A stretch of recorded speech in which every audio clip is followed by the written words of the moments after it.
அதுதான் உச்சகட்ட வருத்தம் என்று சொல்லலாம். இயற்கையாக உருவாகின்ற வருத்தங்களில் அதுதான் மிக உச்சகட்டமான வருத்தம் என்று சொல்லலாம். அதை கூட உணராமல் குழந்தையை அதாவது கருத்தரிக்கின்ற ஒவ்வொரு தாயும் பிரசவித்து விடுவாள். அல்லாஹ் தஆலா இரண்டையும் தாயோட சம்பந்தப்பட்டு சொல்கிறான், இரண்டையும் தாய்மையோடு சம்பந்தப்பட்டு சொல்கிறான். வதரன்னாஸ், அதாவது அல்லாஹ் தஆலா என்ற அளவுக்கு பயங்கரத்தை கிட்ட கொண்டு வருகிறான், பயங்கரத்தை எங்களுக்கு அருகிலே கொண்டு வந்து காட்டுகிறான்.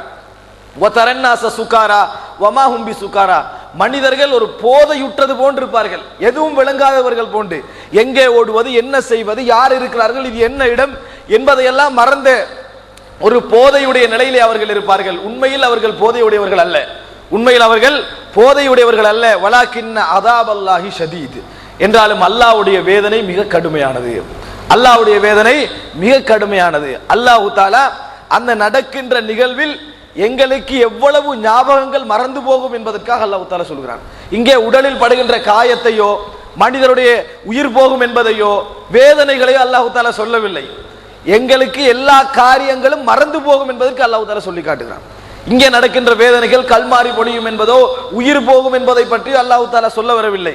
உங்களுக்கு வேறு எந்த காரணமும் முக்கியமான ஒரு அம்சமாக அந்த நேரம் இருக்காது, வேறொரு வேலை உங்களுக்கு ஒரு முக்கியமான அம்சமாக இருக்காது.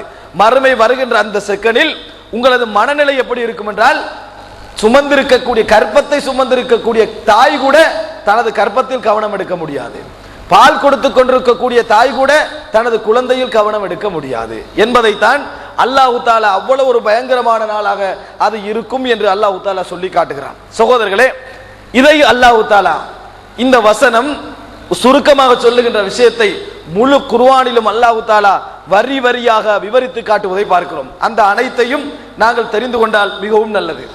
அல்லாஹ் தஆலா அந்த மறுமை நாள் நடக்கின்ற அந்த நிகழ்வின் பொழுது பூமி எப்படி இருக்கும் என்பதை குர்ஆனிலே சொல்லுகிறான்.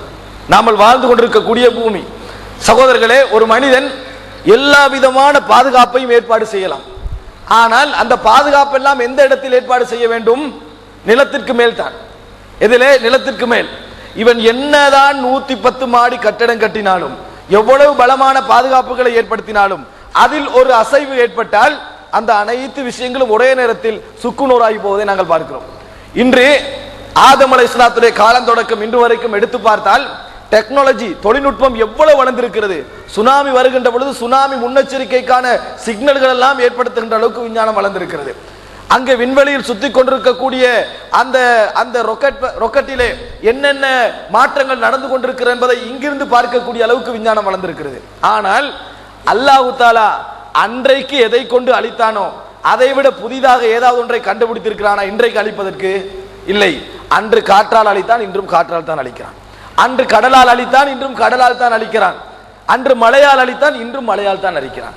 எவ்வளவுதான் தொழில்நுட்பங்கள் வளர்ந்தாலும் அழிப்பதில் அல்லாஹ் தஆலா தனது ஒரே வழிமுறையை கையாளுவதை நாங்கள் பார்க்கிறோம், ஒரே வழிமுறையை தான் கையாளுவதை பார்க்கிறோம். இது எதை காட்டுகிறது என்றால், எவ்வளவுதான் முன்னேறினாலும் நம்மளது எத்தனை டெக்னாலஜிகள் வளர்ந்தாலும் அல்லாஹ்வுடைய சக்திக்கு முன்னால் மிகவும் அற்பமானது என்பதைத்தான் அது எங்களுக்கு காட்டிக் கொண்டிருக்கிறது. சகோதரர்களே, அல்லாஹ் தஆலா பூமியுடைய நிலை பற்றி சொல்கின்ற பொழுது, இதா ஸுல்ஸிலத்தில் அர்து ஸில்ஸாலஹா வ அக்ரஜத்தில் அர்து அஸ்காலஹா, இந்த பூமி எப்படி அசைக்கப்பட வேண்டுமோ அந்த முறையில் அது அசைக்கப்படுகின்ற பொழுது, தன் பூமி தனக்கு உள்ளே உள்ள எல்லா சுமைகளையும் வெளியேற்றி விடுகின்ற பொழுது என்று அல்லாஹ் தஆலா சொல்லுகிறான்.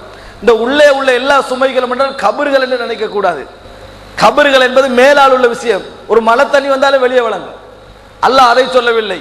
எதை இவன் தோண்டி போய் எடுக்கிறானோ, தங்கம் வெள்ளி காரியம் அவைகள்லாம் சும்மா வெளியே வரும், ஆனா எடுக்கிறதுக்கு யாரும் இருக்க மாட்டான், எடுப்பதற்கு யாரும் இருக்க மாட்டான். இவன் தோண்டி பலவிதமான அதாவது விஞ்ஞான ரீதியான அமைப்புகளை எல்லாம் செய்து போய் எடுக்கிறானோ, அந்த அஸ்கால் பூமியுடைய அனைத்து சுமைகளும் வெளியே வந்து கிடக்கும். அந்த சிதறலிலே எல்லாமே வெளியே வரும், ஆனால் எடுப்பதற்கு யாரும் இருக்க மாட்டார்கள். வஹ்ரஜத்தில் அர்து அஸ்காலஹா, தனது சுமைகளை பூமி வெளியேற்றி விட்டால் அல்லாஹ் தஆலா சொல்லுகிறான், ஃபைதா நுஃபிக ஃபிஸ்ஸூரி நஃப்கத்தும் வாஹிதா. அல்லாஹ் தஆலா பூமியுடைய நிலையை பற்றி சொல்லுகின்ற பொழுது, சூரிலே முதலாவது ஊதல் ஊதப்பட்டு விட்டால் அல்லாஹ் தஆலா சொல்லுகிறான், என்ன நடக்கும் தெரியுமா? வஹுமிலத்தில் அர்து வல் ஜிபாலு ஃபதுக்கதா தக்கதம் வாஹிதா, மலைகளும் பூமியும் ஒரு சேர உயர்த்தப்பட்டு, அல்லாஹ் தஆலா சொல்லுகிறான், மலையும் உயர்த்தப்படும் பூமியும் உயர்த்தப்படும். ஏனால் மலை அல்லாஹ் தஆலா நாட்டித்தான் வைத்திருக்கிறான். இரண்டும் உயர்த்தி ஒரேடியாக மோத வைக்கப்படும் என்று சொல்கிறான் அல்லாஹ். ஒரே அடியாக மோத வைக்கப்படும் என்று அல்லாஹ் தஆலா சொல்கிறான். அதாவது பூமியில் யாருக்கும் ஓடி தப்புதல் என்ற சிந்தனை வர முடியாது. காரணம், எங்கே ஓடினாலும் பூமியில் தான் ஓட வேண்டும். பூமியே சுமக்கப்பட்டு விட்டால் அந்த இடத்தில் எந்த விதமான தப்புதலும் இல்லை என்பதை அல்லாஹ் தஆலா சொல்லி காட்டுகிறான். அதே போன்று அல்லாஹ் தஆலா சொல்லுகிறான், இதா ருஜ்ஜத்தில் அர்து ரஜ்ஜா. இது குர்ஆனிலே மட்டும் வருகின்ற வசனங்கள். பூமி அதற்கே உரிய முறையில் அசைக்கப்பட்டு விட்டால், வ புஸ்ஸத்தில் ஜிபாலு பஸ்ஸா, மலைகள் அந்த இடங்களை விட்டு நகர்த்தப்பட்டு தூள் துகளாக மாற்றப்பட்டு விட்டால். அல்லாஹ் தஆலா, நான் இதை ஏன் சொல்கிறேன், பூமியை பற்றி அல்லாஹ் தஆலா தனியாக சொல்கின்ற வசனங்கள். சகோதரர்களே, சூரியனை பற்றி அல்லாஹ் தஆலா சொல்கிறார், வைத ஷம்சு குவ்விரத், சூரியன் சுருட்டி ஒளி இல்லாமல் ஆக்கப்பட்டு விட்டால், சூரியனை அப்படியே சுருட்டி எடுக்கப்பட்டு ஒளி இல்லாமல் ஆக்கப்பட்டு விட்டால், ஒழுங்காக ஓடிக்கொண்டிருக்கின்ற இந்த வட்டம் அப்படியே ஒளி இல்லாமல் ஆக்கப்பட்டு விட்டால். அல்லாஹ் தஆலா சொல்லுகிறான் நட்சத்திரங்களை பற்றி, வைதன் நுஜூமுன் கதரத், வானத்திலே பார்த்து கொண்டிருக்கக்கூடிய நட்சத்திரங்கள் உதிர்ந்து விட்டால். உதிர்ந்து என்று சொன்னால் நட்சத்திரங்களை இன்றைய விஞ்ஞானம் என்ன சொல்லிக் கொண்டிருக்கிறது?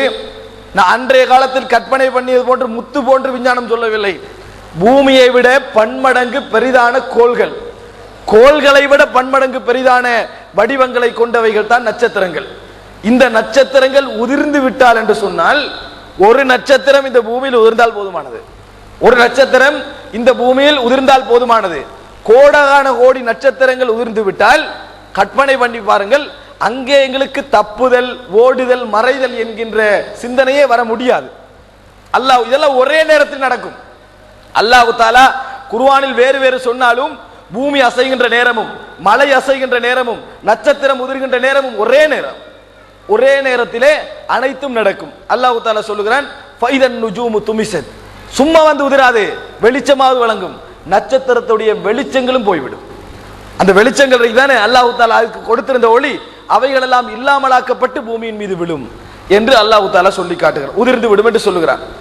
அடுத்ததாக மலைகளை பற்றி அல்லாஹ் தஆலா சொல்லுகின்ற பொழுது, வைதல் ஜிபாலு சுய்யிரத், மலை இடத்தை விட்டு அப்படியே நகர்த்தப்படும். மலை இடத்தை விட்டு அப்படியே நகர்த்தப்படும். அதை அல்லாஹ் இன்னொரு இடத்துல சொல்லுகின்ற பொழுது, வயௌம நுஸய்யிருல் ஜிபால, அன்றைய தினம் நாங்கள் மலைகளை நகர்த்தி கொண்டு போவோம், மலைகளை நகர்த்தி கொண்டு போவோம். வதரல் அர்த பாரிஸத்தன், பூமி அப்படியே எல்லோருக்கும் விளங்குகின்ற அமைப்பில் வந்துவிடும். வஹஷர்னாஹும், அவர்களை நாங்கள் ஒரு இடத்தில் திரட்டுவோம். ஃபலம் நுகாதிர் மின்ஹும் அஹதா, ஒருவரும் எங்களை விட்டு தப்ப முடியாது, ஒருவரும் எங்களை விட்டு தப்ப முடியாது என்று அல்லாஹ் தஆலா சொல்லுகிறான். இன்னொரு இடத்திலே மக்கத்து காவிர்கள் ரசூலுல்லாஹி ஸல்லல்லாஹு அலைஹி வஸல்லம் இடத்திலே வந்து இந்த மறுமை நாளை பற்றி நபியர்கள் சொல்லுவதனால் மலைகள் என்ன நடக்கும் என்று கேட்கிறார்கள். அல்லாஹ் தஆலா சொல்லுகிறான், வயஸ்அலுனக அனில் ஜிபால், நபியே மலைகளை பற்றி அவர்கள் கேட்கிறார்கள். ஃபகுல், சொல்லுங்கள், யன்சிஃபுஹா ரப்பி நஸ்வா ஃபயதருஹா காஅன் சஃப்ஸஃபா, அல்லாஹ் தஆலா அவைகளை அகற்றி துகள் துகளாக மாற்றுவான். அந்த பிரதேசங்களை பள்ளங்களற்ற ஒரு மேடாக அல்லாஹ் மாற்றுவான். அந்த மலை அகற்றப்பட்ட பிரதேசங்களை பள்ளங்களை அற்ற ஒரு மேடாக அல்லாஹ் தஆலா மாற்றுவான். லா தரா ஃபீஹா இவஜம் வலா அம்தா, அதில் பள்ளத்தையோ அல்லது மிகப்பெரிய ஒரு அதாவது மலை குன்று போன்ற அமைப்பையோ நீ காண மாட்டீர், நேராக இருக்கும் என்று அல்லாஹ் தஆலா சொல்லுகிறான்.